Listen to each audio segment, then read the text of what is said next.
dan tak pada dua ko totemo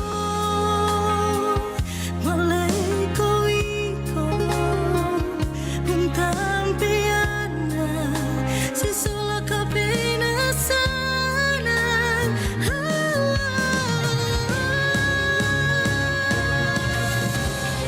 Kabaratna Pro 4.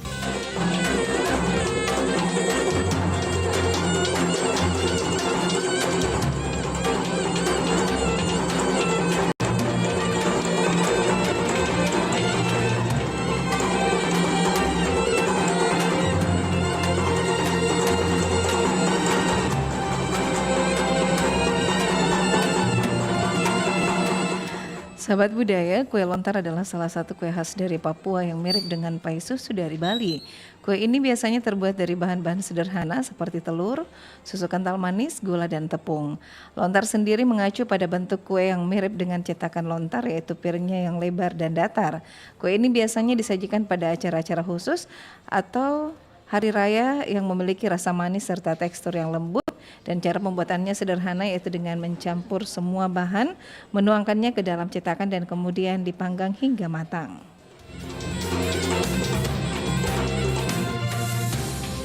Demikian Kabaratna Pro 4.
Samudra terbentang khatulistiwa, di situ ku ada bersamamu saudara.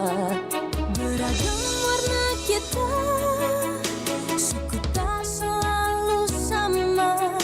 Kau aku Indonesia yang disatukan karena cinta. Karena kita Indonesia, jangan pernah terpecah belah. Walau kita berbeda, walau kita tak sama, tetaplah satu kita, kita Indonesia sesungguhnya.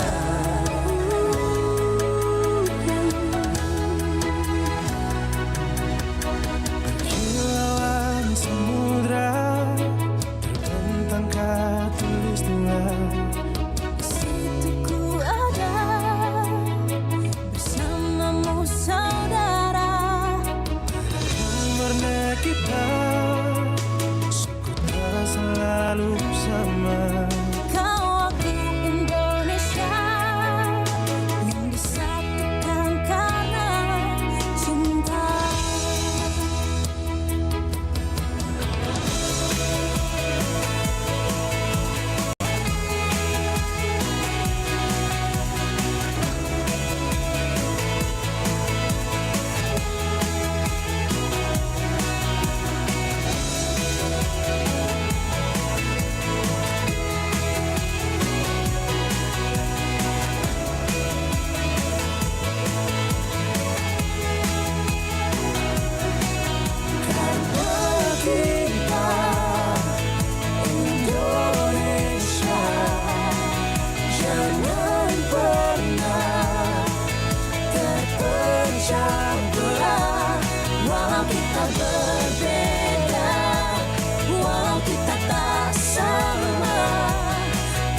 Suara Budaya Sulawesi Selatan. Assalamualaikum warahmatullahi wabarakatuh. Selamat siang pendengar Pro 4, sahabat budaya dimanapun Anda berada. Kami hadirkan di tengah-tengah ruang dengar Anda. Kebersamaan kita di kesempatan hari ini, hari Selasa. Hari yang terakhir di tahun 2024, 31 Desember 2024. Dalam obrolan tematik RB dengan tema sentral kita pengentasan kemiskinan. Kali ini kita akan membahas peran lembaga keagamaan dalam mengentaskan kemiskinan di Sulawesi Selatan bersama dengan Bapak Gede Durrahman SE, Ketua Harian PHDI atau Parisada Hindu Dharma Indonesia, Provinsi Sulawesi Selatan. Saya Melani Ahmad dan di studio sudah hadir narasumber kita Pak Gede Durrahman. Selamat siang. Selamat siang. Baik, ini supaya akrab nih Pak, saya menyapanya seperti apa ini? Ya, biasanya kami panggil Gus Dur kalau biasanya di FKUB, di KNPE dulu. Oke. Ya, biasa panggil Gus Dur itu. Disapa Gus Dur ya? Iya, Waduh. Gus Dur. Namanya sama ya, Gede Durrahman. Iya, Gede Durrahman. Oke. Gus Dur.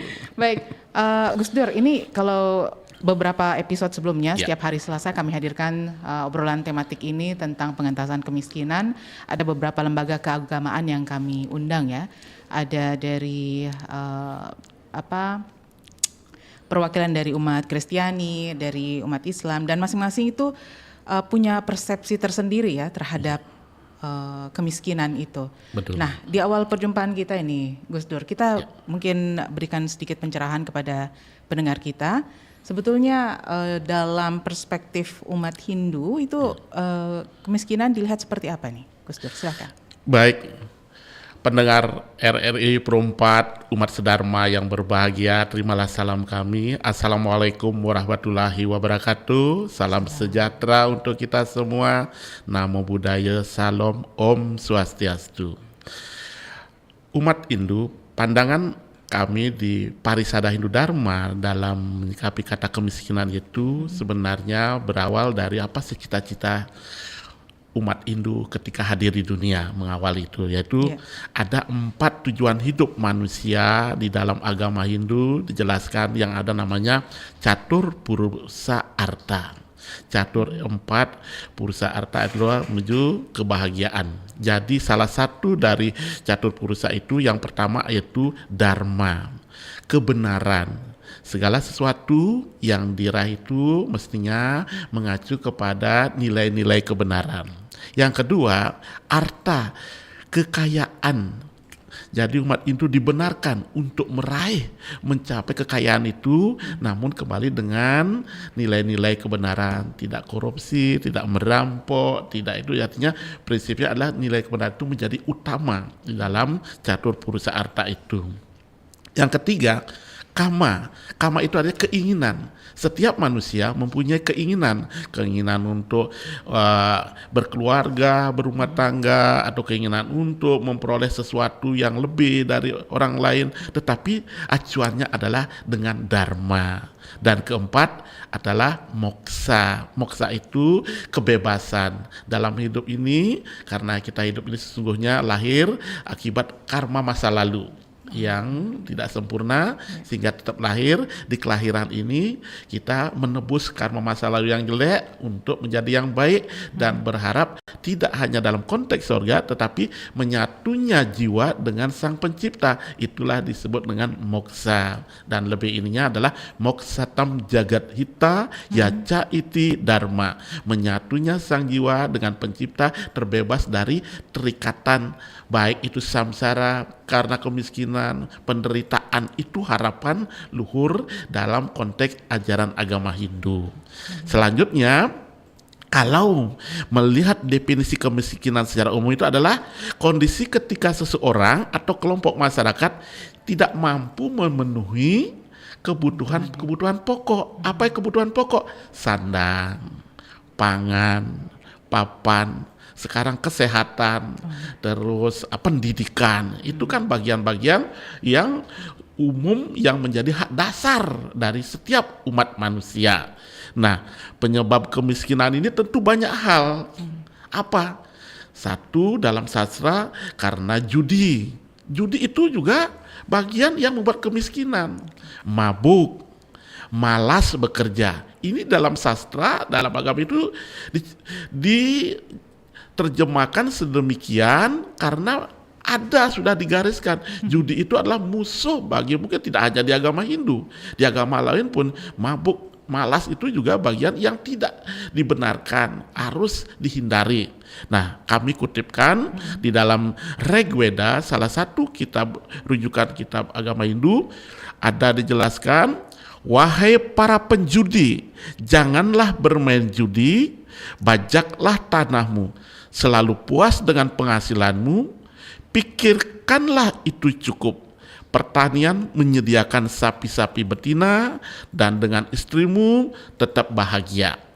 Ini wejangan dari Dewa Sawita, yaitu dewa penasihat yang untuk memberikan satu kemakmuran. Nah, ini jelas di dalam sastra kitab suci Rig Veda dijelaskan. Nah, lebih lanjut di dalam Manawa Dharma Sastra bab 11 ayat 221 juga disampaikan demikian. Perjudian dan pertaruhan supaya benar-benar dikeluarkan dari wilayah pemerintahannya. Kedua hal itu menyebabkan kehancuran negara dan generasi muda. Nah, saya kira program pemerintah, kalau kita melihat kemarin judi online itu kan sudah satu hal yang sangat merusak generasi bangsa kita semua. Saya kira sudah tepat pemerintah bahwa penghapusan judi itu berbahaya bagi kehidupan semua, tidak hanya dalam sastra. Nah, ini kita sambut baik bagaimana peran pemerintah sekarang yang telah menjadikan warning bahwa judi itu adalah tidak baik bagi kelangsungan hidup. Nah, kalau lebih paham lagi, sebelum peradaban ada, mungkin sudah semua tahu tentang epos Mahabharata. Ya, kalau di epos Mahabharata ini kan sejatinya apa yang ada dalam cerita Mahabharata itu adalah petuah-petuah wejangan yang menjadi inspirasi untuk menjadi panutan. Pernah bagaimana itu Mahabharata hadir, keluarga Yudhistira atau Pandawa menderita selama 12 tahun. Dan 1 tahun itu di kerajaan Wirata sebagai, mohon maaf sebagai tanda petik, sebagai babu untuk menyamar. Ini kan karena judi. Nah, kalau melihat apa yang Mahabharata itu adalah salah satu dari kejadian Mahabharata, perang Bharatayuddha itu adalah karena judi yang dimainkan oleh Sangkuni itu sendiri. Nah, dengan keluarga Korawa. Jadi dua keluarga besar Pandawa dan Korawa ini di keluarga Hastinapura itu awalnya adalah karena judi.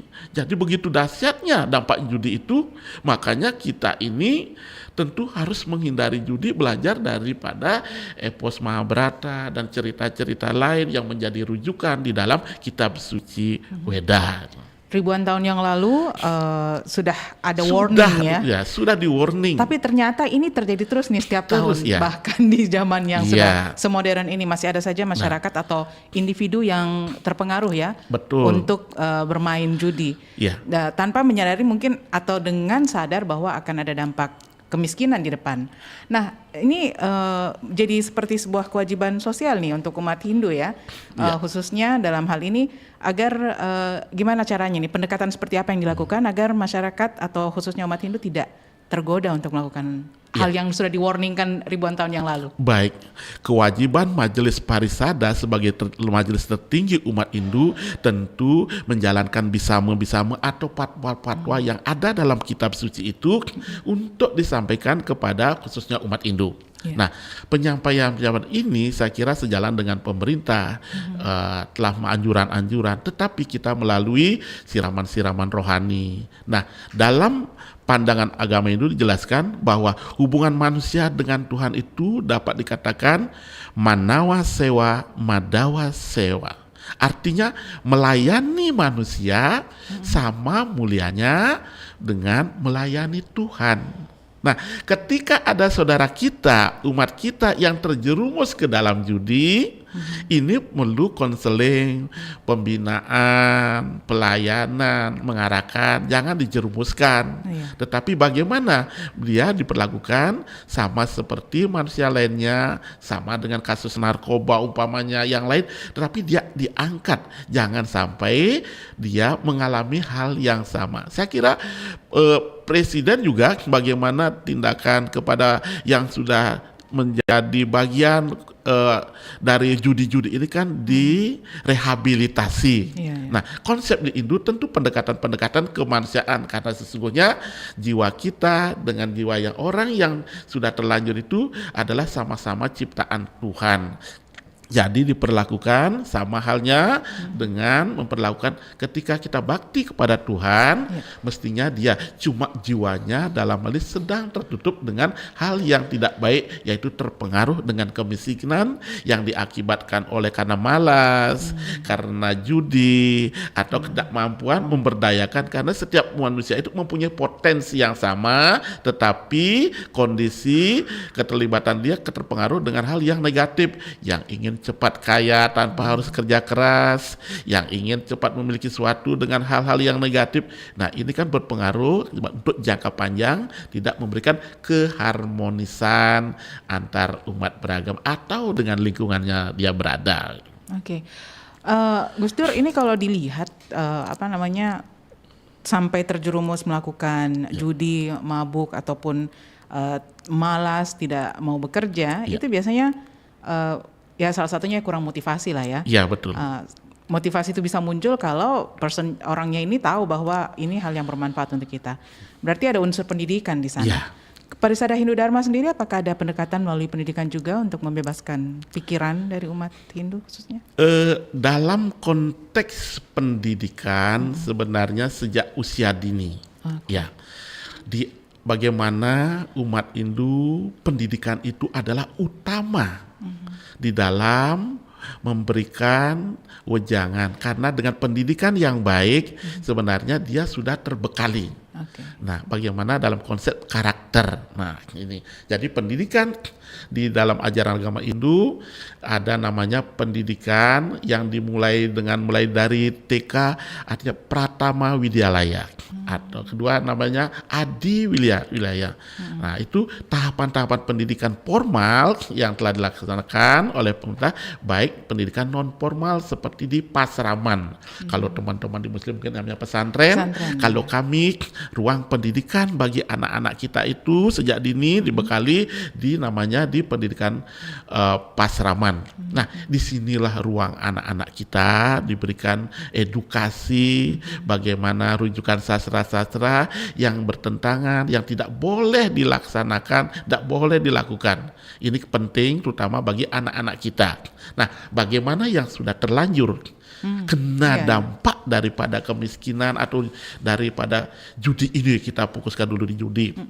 Nah, tentu selalu kita punya lembaga namanya lembaga konseling di dalam ajaran agama Hindu. Jadi peran lembaga konseling ini tidak hanya yang menikah atau pranikah, tetapi lebih kepada kegiatan-kegiatan sosial termasuk yang narkoba, karena kami biasa diundang untuk melakukan edukasi pendekatan melalui teman-teman yang kena narkoba, yang maupun yang judi-judi ini kita konseling, kita berdialog dengan pendekatan hati, humanisme tadi, tidak bisa dengan kekerasan, tetapi lebih pendekatan kepada humanisme, mengajak lewat spiritual, mengajak doa, memperkenalkan kepada keluarga, karena umumnya yang begini kan menjadi sampah atau musuh masyarakat.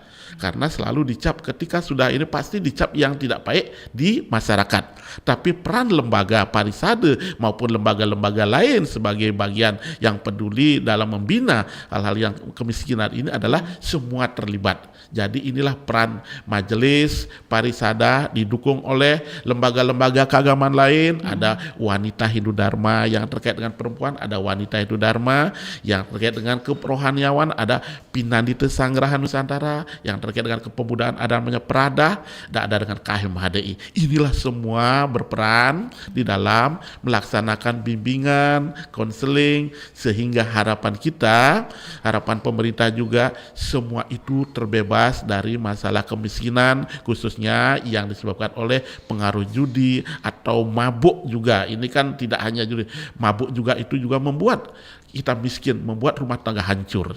Oke, jadi ada pencegahan untuk jangka Pencegahan pendek. dini ya, Ada juga untuk ada rehabilitasinya. dampaknya juga. panjang ya. Iya, jangka panjang. Nah, berkaitan dengan tujuan pemerintah ini, karena ini merupakan program nasional ya dari Ya. tematik RB ini merupakan program nasional dari pemerintah. Ada 5 hal, salah satunya adalah pengentasan kemiskinan. Ternyata ini juga sejalan dengan Sustainable Development Goals. Betul. Ya. Jadi ada poin khusus di SDGs itu adalah no poverty, tidak ada kemiskinan. Iya. Tapi namanya kemiskinan pasti akan terus Pasti, ada ya. ya. Nah, Gitu. untuk bisa mensinergikan antara tujuan SDGs dengan program-program di Parisada Hindu Dharma, itu seperti apa? Iya, baik. Parisada adalah majelis. Di bawah majelis itu majelis itu kan cuma menyampaikan bisama atau fatwa. Nah, di operasional itu ada lembaga-lembaga yang mendukung daripada kegiatan parisada yang namanya itu Badan Dharma Dana Nasional. Jadi lembaga ini yang mengerjakan program-program action di lapangan. Apa program-program dari Badan Dharma Dana Nasional? Yaitu program beasiswa untuk mendukung generasi muda Hindu. Ini program beasiswa ini kan penting. Iya. Ada orang mampu semangatnya belajar, tapi terbentur dengan biaya karena kemiskinan tadi itu. Disinilah Badan Dharma Dana Nasional hadir untuk menyekolahkan anak-anaknya. Sekolah umpamanya di sekolah Hindu yang kami punya itu ada Ide Bagus Sekolah Negeri Ide Bagus Sugriwo di Denpasar, di sekolah IHDN Gede Puja Mataram, Dharma Nusantara, atau Pukuturan. Inilah anak-anak kita dorong bekerja sama dengan pihak-pihak yang peduli, khususnya pemerintah melalui Kementerian Agama Dirjen Bimas Hindu. Yang kedua, program untuk meningkatkan kesejahteraan dan menjamin kesehatan Pandita Pinandita. Pandita Pinandita itu adalah rohaniawan kami yang melaksanakan doa, puja setiap pagi, siang, malam. Tetapi ini kan perlu karena dia fokus dalam kegiatan doa pelayanan, kehadiran Badan Dharma Dana itu adalah untuk memproteksi pelayanan beliau. Bayangkan, andai kata saya datang dari kami tinggal dalam kota di Jalan Andi Jema, datang ke Pura atau harus melayani ke sampai ke Luhut Timur. Kan ini butuh proteksi perlindungan karena dia tugasnya adalah ini melalui apa? Melalui BPJS Ketenagakerjaan Keagamaan.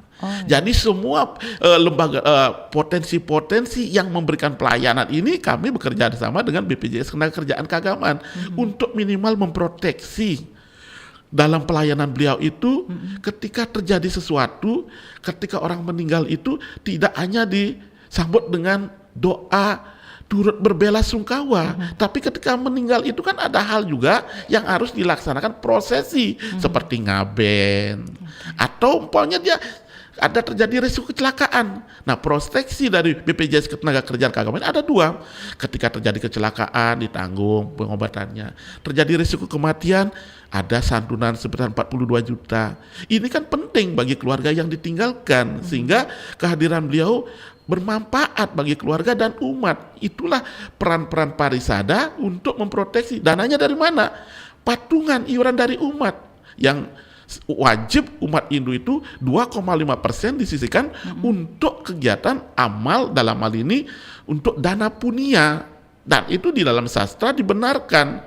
Data wiyam itiad danam diata nupakarine desa kale cepatrese tat danam sat wikam semertam. Artinya pemberian dana dalam tanda petik uang diberikan pada waktu, tempat yang tepat. Itulah dana punya pemberian yang bijaksana. Jadi momentum-momentum seperti Hari Raya Nyepi itu sudah digelorakan untuk memotivasi umat kita, umat Hindu agar peduli kepada sesama. Nah, kaitannya dengan MDGs ini tentu apa? Keberlangsungan. Hidup dari sesama kita, dan tidak hanya umat Hindu saja, umat lainnya juga demikian, Ibu. Itulah konsep-konsep yang diajarkan di dalam ajaran agama Hindu. Yang kedua, tentu program BDDN ini adalah, kalau tadi masalah pendidikan, meningkatkan kesejahteraan pada rohaniawan. Pendidikan juga demikian, ada pelatihan-pelatihan yang mendukung untuk bisa mandiri. Kalau umat kami kan kebanyakan di Lu Utara, Lu Timur, Pak Lupo itu. Jadi peran-peran lembaga ini yang ada di koperasi, dan di sana kan sumber dayanya luar biasa, dari pertanian, padi, terus kelapa sawit, coklat, itu kan luar biasa. Disitulah ada edukasi pendampingan yang mampu mendukung. Artinya apa? Ketika penggarap-penggarap ini orang-orang yang tidak punya lahan tetapi diberdayakan untuk menggarap lahan, sehingga dia kan ini juga program mengentaskan. Makanya pasca Covid, umat Hindu di daerah itu tidak merasakan dampak Covid karena dia hidup dengan petani. Ini artinya keberuntungan, beda dengan umat kita di Bali. Karena di Bali itu adalah sektor pariwisata. Jadi hampir lenyap, semua pulang masuk ke rumah masing-masing, tapi tidak ada pekerjaan. Kita hidup di Sulawesi Selatan ini yang sangat kaya raya, dampak dari Covid itu bagi umat Hindu di daerah itu tidak terlalu berdampak karena ada sumber mata pencarian, coklat, kelapa sawit, padi bagus, sehingga tidak terasa dampak dari Covid itu. Itulah keberkahan kita sebagai umat Hindu ada di Sulawesi Selatan. Tentu kita harus menjaga Sulawesi Selatan ini rumah besar bagi kita untuk semua. Jadi mari kita menjaganya dengan baik gitu. Oke. Gus Dur, ini kalau dilihat programnya bisa dikatakan menyentuh semua, langsung ke akar rumput sebenarnya.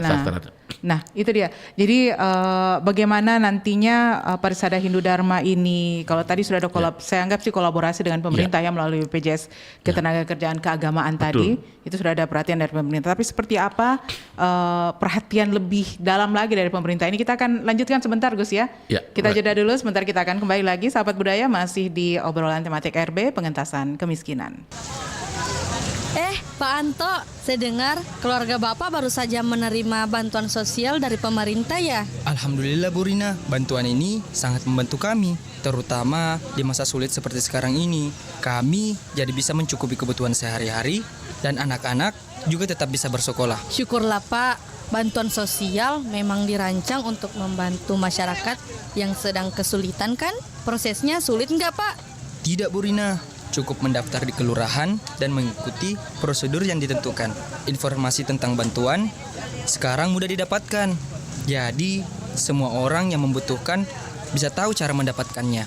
Saya juga dengar begitu, Pak. Yang penting, bantuan ini benar-benar sampai ke mereka yang berhak ya, Pak. Betul sekali, Bu. Dengan adanya bantuan sosial ini, beban kami jadi sedikit berkurang dan kami bisa fokus untuk terus bangkit. Bantuan sosial adalah wujud nyata kepedulian pemerintah untuk meringankan beban masyarakat yang membutuhkan. Pastikan bantuan sampai ke tangan yang berhak. Bersama kita kuat, bersama kita bangkit. Mari jaga kepedulian dan bantu sesama. Halo Mak, sudah ada uang pembayaran UKT-ku? Belum ada nak, sabar-sabar Ki dulu nah. Sekarang lagi naik harga pupuk sama harga barang. Jadi Mak, kapan ada uangnya? Karena minggu depan sudah mau bayar UKT di kampus. Iya nak, insya Allah Mama kirimkan Ki kalau sudah ada Mina. Oh iya Mak. Bagaimana ini Dil? Mau bayar uang UKT, tapi belum ada dikirimkan Kak. Saya kira ada uang tabunganmu, pakai itu mau dulu. Tapi sisa itu sudah tidak ada uang harianku kalau dipakai itu tabungan. Duh, makanya hemat-hemat kok. Inflasi tinggi, saatnya berhemat.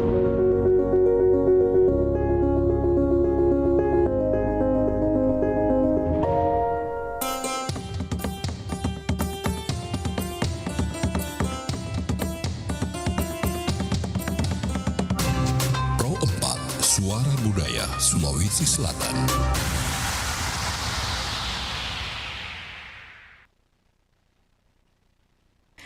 Baik sahabat budaya, masih di obrolan tematik RB pengentasan kemiskinan, masih bersama saya Melani Ahmad dan juga Pak Gus Dur ya, Gede Durrahman SE, Ketua Harian Parisada Hindu Dharma Sulawesi Selatan. Nah, lanjut lagi nih Gus Dur, tadi sudah sampai ke kolaborasi dengan pemerintah. Nah ini tadi dari BPJS Ketenagakerjaan Keagamaan itu satu sisi ya. Mungkin ada sisi-sisi lain di mana Parisada Hindu Dharma ini bekerja sama dengan pemerintah, programnya seperti apa, kemudian ada stakeholder lain yang terlibat, mungkin perusahaan-perusahaan dengan CSR-nya atau seperti apa? Silakan.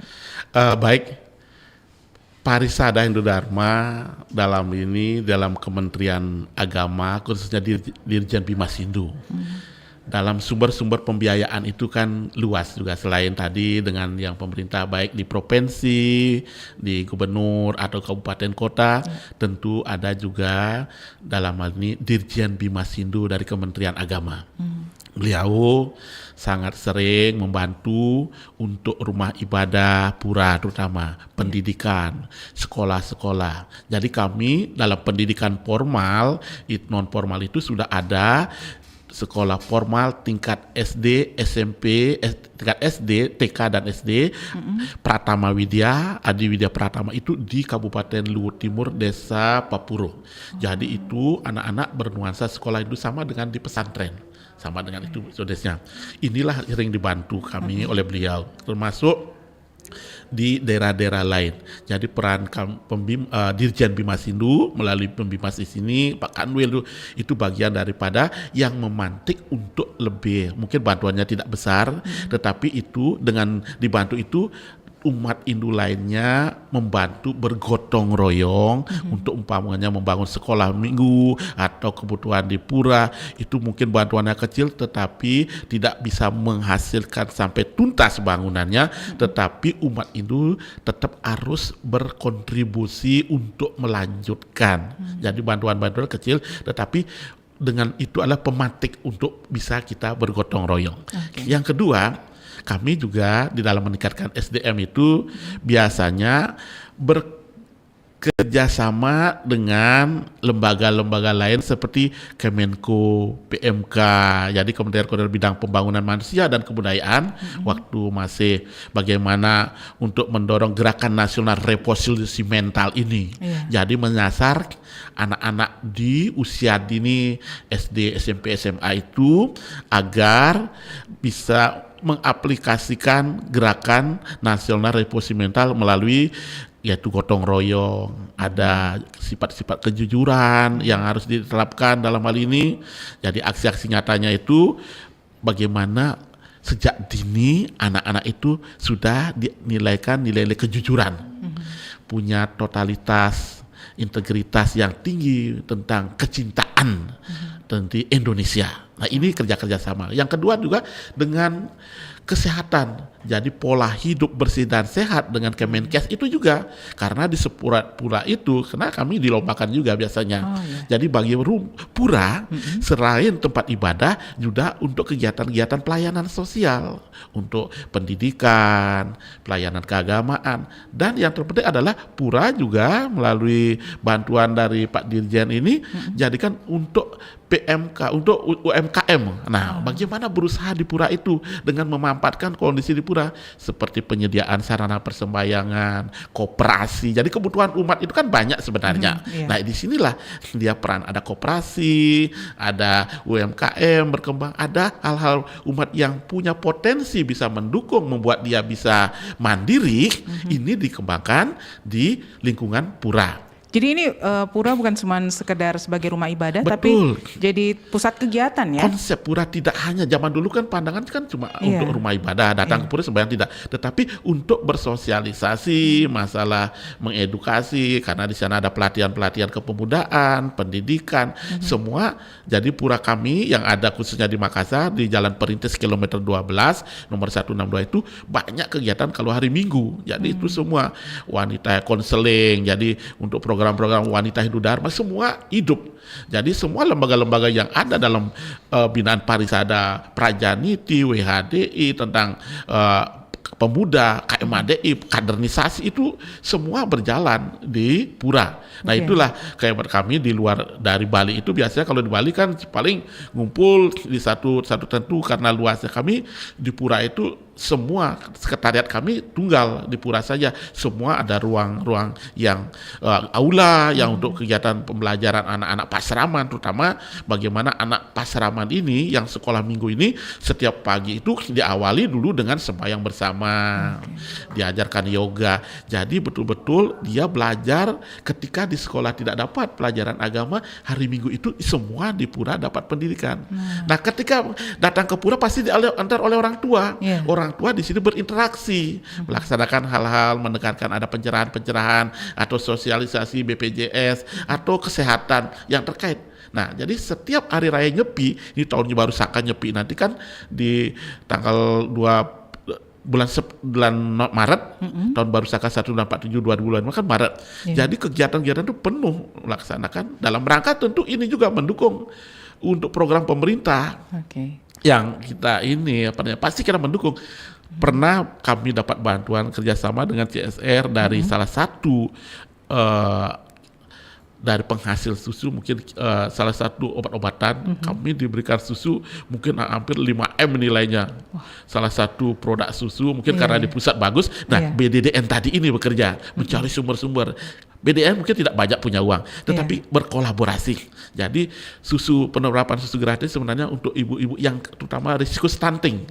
Ini kalau kami karena aktif kami di daerah di kesehatan, ini kan program-program kesehatan itu kan kami mengedukasi stunting, tuberkulosa, demam, itu kan bagian daripada yang pura itu selain untuk ibadah disosialisasikan di pura juga. Kabarnya stunting juga salah satu penyebabnya itu kemiskinan ya. Stunting itu juga salah satu dari mulai proses kehamilan itu, makanya disinilah peran konseling untuk mengedukasi sebelum nikah apa yang dilaksanakan sudah siap, bagaimana fisiknya, tanggung jawab seorang suami, tanggung jawab istri seperti apa, ini kan penting untuk diedukasi sehingga melahirkan generasi yang menjadi harapan, yang generasi emas di 2045 seperti harapan pemerintah. Kan itu yang penting Ibu. Ya, Gus Dur, kalau dilihat ini kan banyak nih program dari Parsada Hindu Dharma ya. Iya, betul.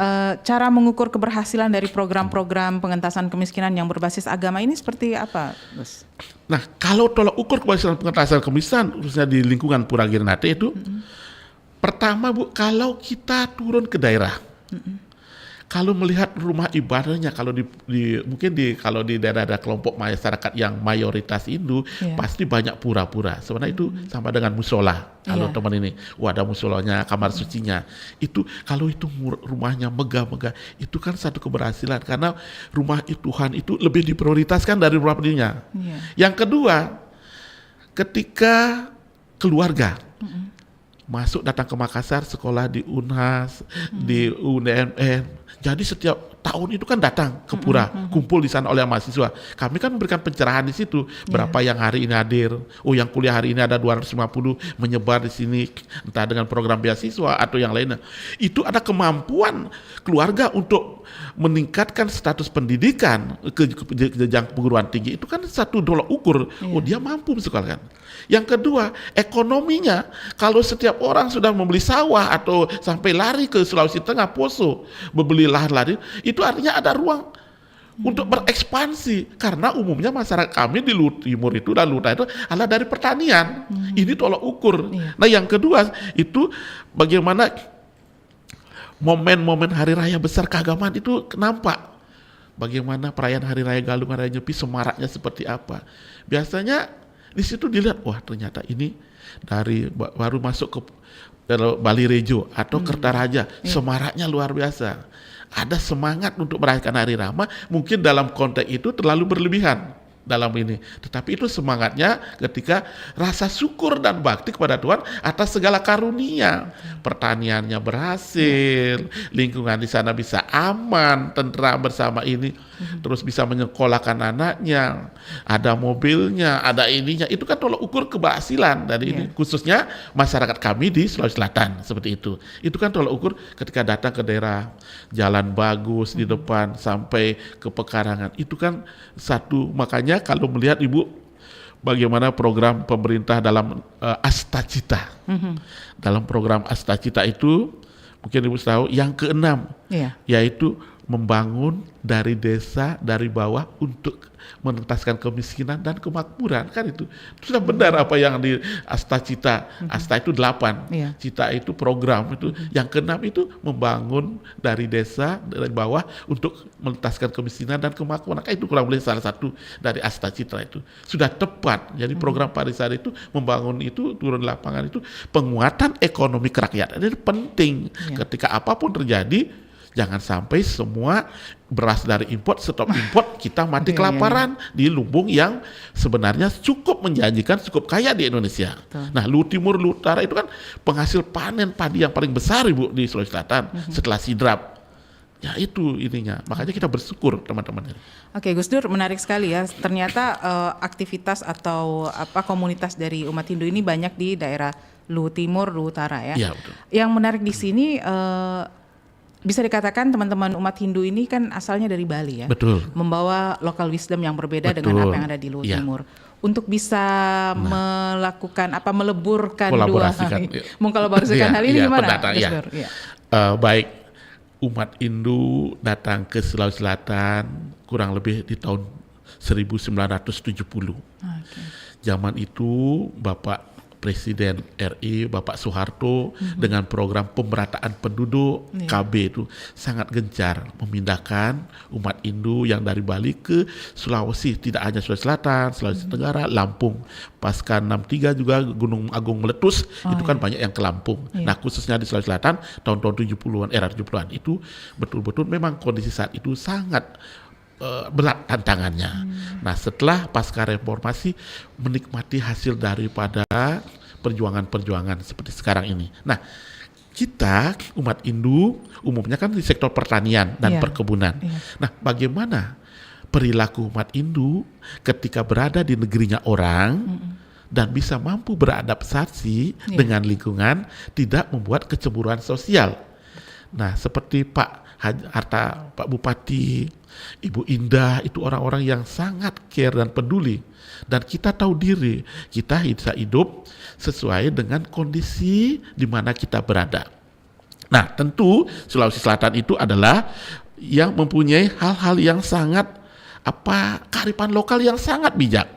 Contohnya bagaimana salah satu budaya Mapatabe yang ada di Sulawesi Selatan, yaitu si Pakatau, tidak membeda-bedakan semua sama derajatnya. Jadi umat Hindu ketika berada di bawah itu membaur dengan lingkungan, tidak merasa ketika dia mampu, tidak dia menunjukkan keegoannya. Karena ini kita terus ini kan agar dengan jadi pengalaman-pengalaman daerah lain yang sudah ini ketika masuk ke daerahnya orang merasa tersisih sehingga terjadi gesekan, terjadi konflik. Nah, kita ini itu pakai budaya-budaya kearifan lokal.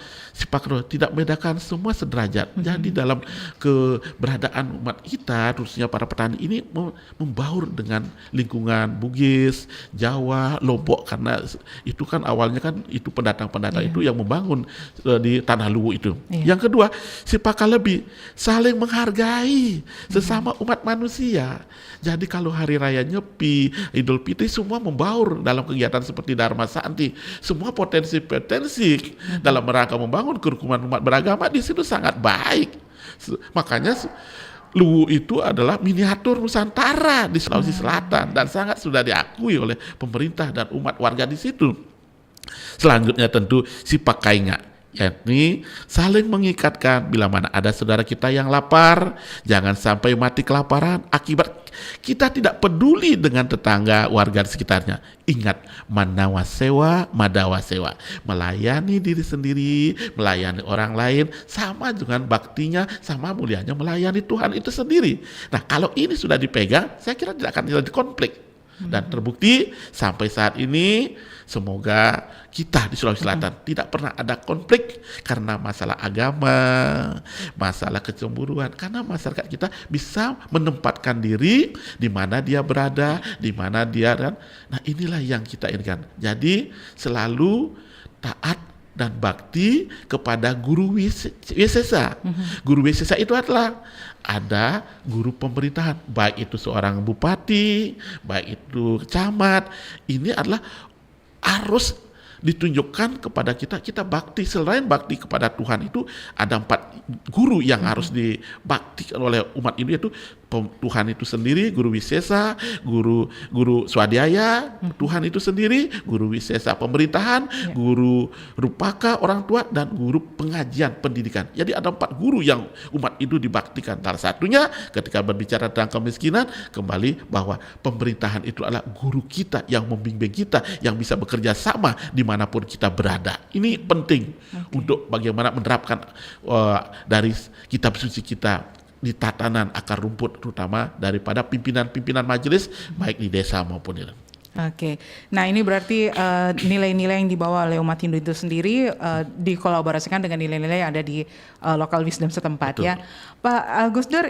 Selain itu kan pasti dalam menjalankan program-program itu ada tantangan ya. Iya, betul. Apakah itu tantangan dari sumber dayanya sendiri, alam ataupun manusianya, birokrasi, betul, atau mungkin ada perubahan sosial. Tapi sebentar Gus Dur, kita hadirkan pembahasannya setelah kita jeda dulu sejenak ya. Baik, terima kasih. Sahabat budaya, kita akan segera kembali masih di obrolan tematik RB pengentasan kemiskinan. Husnil, pernah terpikir nggak gimana kita bisa bantu mengurangi kemiskinan di sekitar kita? Pernah sih Jum, kadang rasanya effort kita tuh nggak bakal bikin perubahan yang berarti. Tapi menurutku mulai dari hal kecil aja. Misalnya dengan donasi baju yang masih layak atau ikut program lokal yang ada. Bener juga sih, kalau semua orang mulai dari hal kecil, dampaknya pasti bisa gede kan? Iya, kita nggak perlu jadi superhero. Yang penting kita mulai dari langkah kecil yang bisa kita lakuin. Setuju tuh, aku juga bakal mulai ikut program lokal dan ngajak teman-teman lain. Perfect. Yuk, kita mulai dari sekarang. Setiap aksi kecil, kita bisa jadi perubahan besar. Ardi, kamu pernah dengar tentang stunting? Iya, stunting itu masalah gizi yang menghambat pertumbuhan anak kan? Betul banget. Stunting ini memang masalah serius di negara kita. Biasanya disebabkan oleh kekurangan gizi yang berlangsung lama dan masalah kesehatan lainnya. Jadi, apa yang bisa kita lakukan? Peningkatan asupan gizi terutama pada ibu hamil dan bayi sangat penting. Program pemberian makanan tambahan serta suplemen vitamin.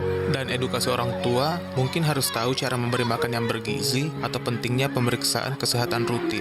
Setuju, edukasi tentang pola makan yang sehat dan pentingnya imunisasi harus digalakkan untuk masa depan. Semoga dengan usaha kita, stunting bisa diatasi dan anak-anak tumbuh sehat. Cegah stunting, wujudkan masa depan gemilang.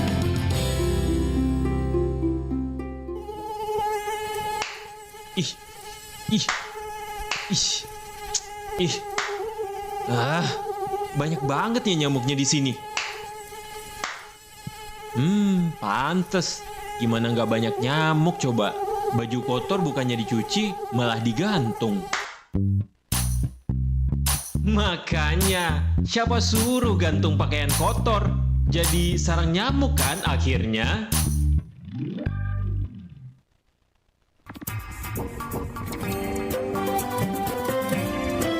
Nusantara Siang masih bersama Anda.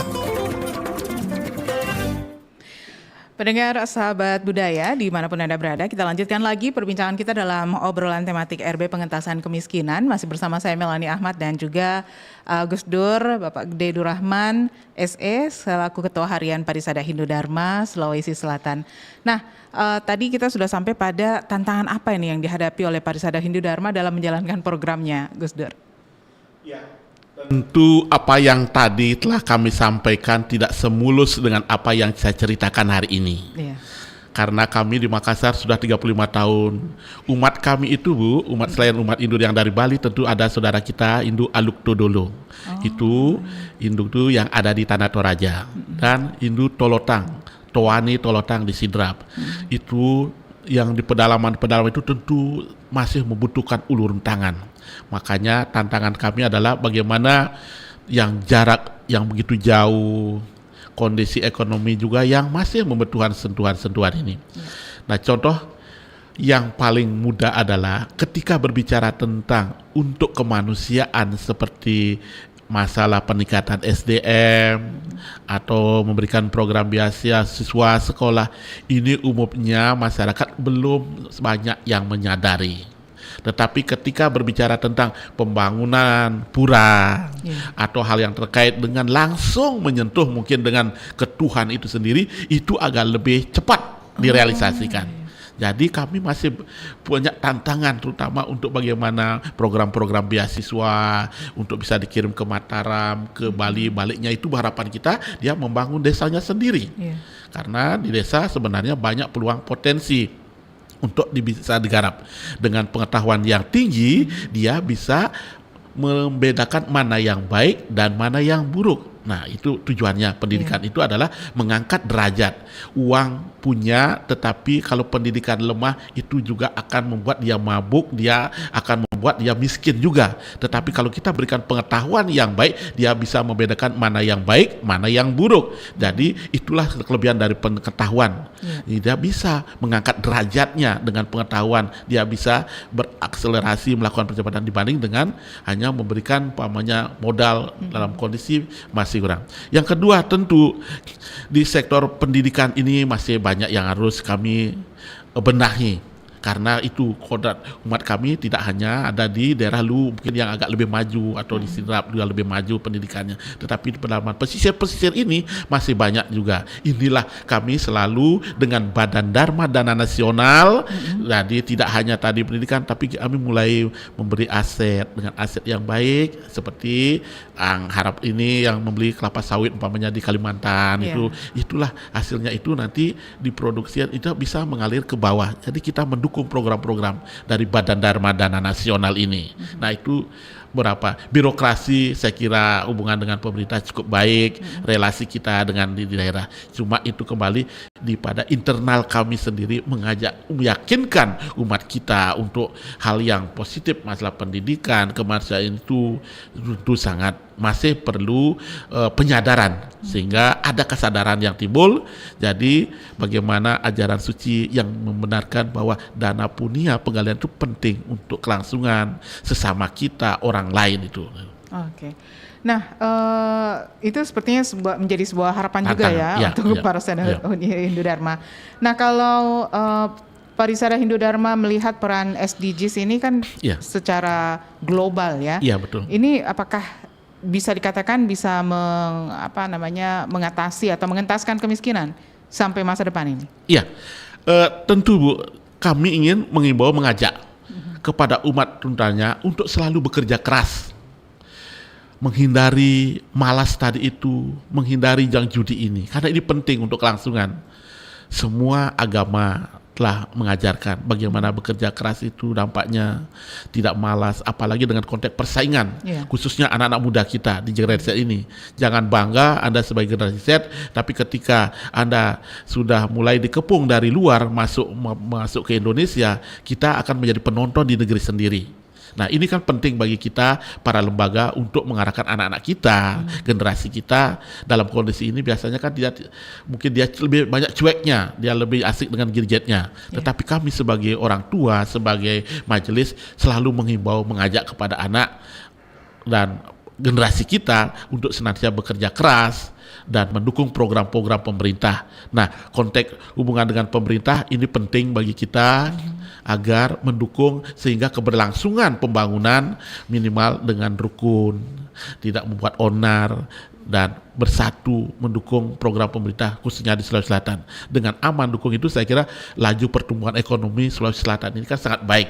Karena itulah peran lembaga, kebetulan kami sebagai sekretaris Forum Kerukunan Umat Beragama di Provinsi Selatan selalu mengajak umat kami dan lembaga-lembaga lain senantiasa bergandengan tangan untuk menjaga Sulawesi Selatan. Sulawesi Selatan adalah rumah besar untuk kita semua agar dijaga. Pasca pilkada ini kita bersyukur aman, damai, rukun sehingga program kesinambungan pembangunan bisa dilaksanakan dengan baik. Oke, Gus Dur yang terakhir nih, ada pesan yang kami harapkan ini bisa menginspirasi dan juga memotivasi sahabat budaya ya untuk Pro 4 agar bisa terus peduli kepada sesama, terutama untuk mereka yang masih harus kita bantu untuk mengentaskan dari kemiskinan. Ya baik, saya kutipkan salah satu kata bijak dari Mahatma Gandhi. Saya kira Mahatma Gandhi semua orang tahu bagaimana seorang yang peduli dengan lingkungan, dengan kemanusiaan, dengan program ahimsanya, tidak membunuh, yaitu mungkin dapat yang menjadi inspirasi bagi kita semua. Jika kita bisa mengubah diri kita sendiri, maka dunia juga akan berubah. Ketika seseorang mengubah kelakuannya, maka kelakuan dunia terhadapnya juga berubah. Kita tidak perlu menunggu hingga orang lain berubah. Makna apa yang terkandung dari kata-kata bijak ini? Marilah mulai dari kita sendiri untuk langkah kecil peduli akan kemiskinan. Para leluhur kita sejak dahulu, baik nenek moyang kita, terkenal dengan kerja keras gotong royong dalam membangun bangsa. Saya kira dengan pertemuan hari ini kita mengakhiri tahun 2024 dan menyambut tahun 2025, ada harapan baru bagi kita semua.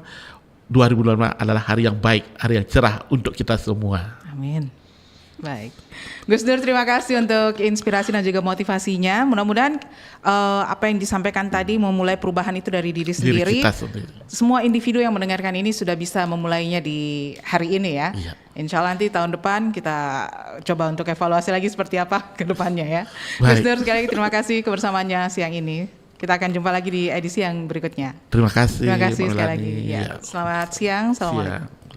Dan pendengar, demikian kebersamaan kita dalam obrolan tematik pengentasan kemiskinan di edisi hari ini, hari Selasa 31 Desember 2024. Sekali lagi, semoga ini menjadi inspirasi untuk kita semua, dan saya Melani Ahmad, mewakili kerabat kerja yang bertugas serta operator studio Fahrudin, mengucapkan terima kasih. Kita akan jumpa di edisi selanjutnya. Assalamualaikum warahmatullahi wabarakatuh.